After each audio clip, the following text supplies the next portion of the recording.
اگر کوئی آدمی خواب میں دیکھے کہ وہ اپنے دانتوں کا خلال کرتا ہے اور دانتوں میں سے جو کچھ نکلتا ہے،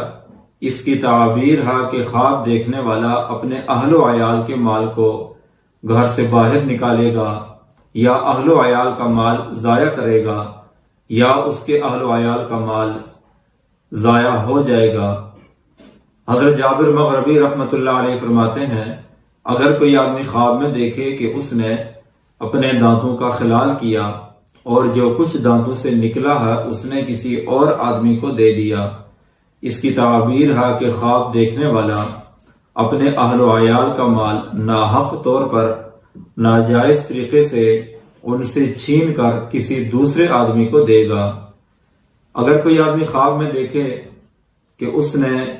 دانتوں سے نکال کر کچھ پھینک دیا ہے، اس کی تعبیر ہے کہ خواب دیکھنے والا اپنے اہل و عیال